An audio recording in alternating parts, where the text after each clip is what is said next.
ইসরায়েলের সবচেয়ে বড় বন্ধু রাষ্ট্র কারা? আপনার বাড়ির পাশে নব্য ইসরায়েল। আমরা বড় ইসরায়েল সম্পর্কে সচেতন আছি কম বেশি, কিন্তু আপনার ঘরের পাশেই নব্য ইসরায়েলের জন্ম হয়েছে, এই ব্যাপারে আমাদের সচেতনতা নাই। তারা সংসদ ভবনে তাদের সংসদে ফখর করে বলছে যে আমরা ৬,৫০০ সৈন্য পাঠিয়েছি, আমাদের হয়ে যুদ্ধ করছে। নাউজুবিল্লাহি মিন যালিক। তার মানে আপনারা প্রমাণ করলেন। আচ্ছা বলেন, খ্রিস্টানদের সাথে না হয় তাদের সম্পর্ক আছে, তারা আহলে কিতাব, আপনাদের সাথে তাদের কি সম্পর্ক? খ্রিস্টানদের সাথে না ইহুদিদের একটা সম্পর্ক আছে, তারা আহলে কিতাব দাবি করে তারা, কিন্তু আপনাদের সাথে যারা পৌত্তলিক তাদের সাথে এই ইহুদিদের কি সম্পর্ক? শুধু তাই নয়, আমরা লক্ষ্য করছি, আমরা আমাদের পার্শ্ববর্তী নব্য ইসরায়েলের মধ্যে লক্ষ্য করছি মুসলিমদেরকে তারাবির নামাজে টর্চার করা হলো, হোলি উৎসবের নামে মুসলিমদেরকে নির্যাতন করা হলো। আমরা দেখলাম সেখানে গরুর মাংস বহন করার অপরাধে পিটিয়ে মুসলিমকে হত্যা করা হয়েছে। লক্ষ লক্ষ একর জমি যেগুলো আমরা ওয়াকফ করেছিলাম, সেই জমিগুলোকে রাষ্ট্রীয়ভাবে বাজেয়াপ্ত করা হয়েছে। আমি যদি একটা জমি মাদ্রাসায় দান করি, আপনার কোন এখতিয়ার আছে সেটাকে আপনি রাষ্ট্রীয় বাজেয়াপ্ত করতে পারেন? এখানে মানবতা কোথায়? এখানে গণতন্ত্র কোথায়?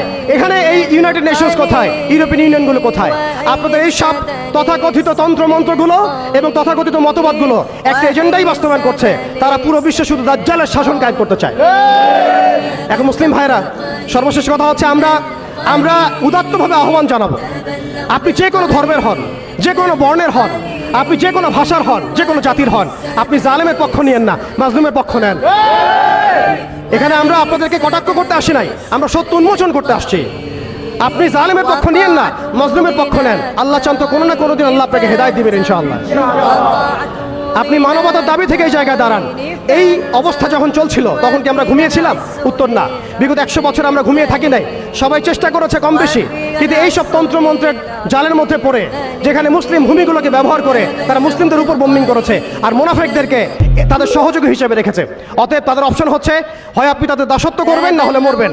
যারা দাসত্ব করেছে তারা সুখে আছে, তাদের কোনো সমস্যা নাই। ইভেন গাজ্জাবাসীর কান্না ওদের কানে পৌঁছায় না। এই বাচ্চাদের মগজের খুলি তাদের কাছে, তাদের চোখে ভাসে না।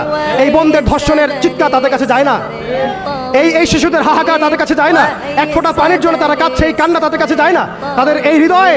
তাদের হৃদয় নেফাক দিয়ে এমনভাবে পরিপূর্ণ হয়ে গেছে, তাদের কাছে এই মানবতাহীনতার এই কাজগুলো, দৃষ্টান্তগুলো ওদের কলবের মধ্যে কোনোই দাগ কাটছে না। প্রিয় ভাইরা, এটা কেন হয়েছে? তাদের নেফাকির কারণে। অতএব আপনি যদি দাসত্ব করেন, নেফাকিতে চলে যান, আপনারও কোনো সমস্যা হবে না। কিন্তু আমি অনেস্টলি প্রশ্ন করতে চাই, আপনার মধ্যে কি আল্লাহর ভয় নাই? আপনার আমার মধ্যে কি কাল কিয়ামতের মাঠে জবাবদিহিতার ভয় নাই? আপনি আমি কি লা ইলাহা ইল্লাল্লাহ বিশ্বাস করি না? আপনি আমি কি মুহাম্মাদুর রাসূলুল্লাহ বিশ্বাস করি না? আপনি আমি কি মুহাম্মদ রাসূলুল্লাহর উম্মত নই? অতএব আমরাও কখনোই কারো দাসত্বের দিকে যাব না ইনশাআল্লাহ।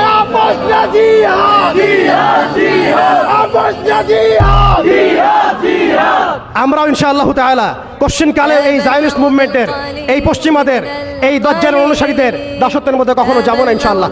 তারা আমাদেরকে অপশন দিয়েছে, হয় দাসত্ব করো না হলে মরো।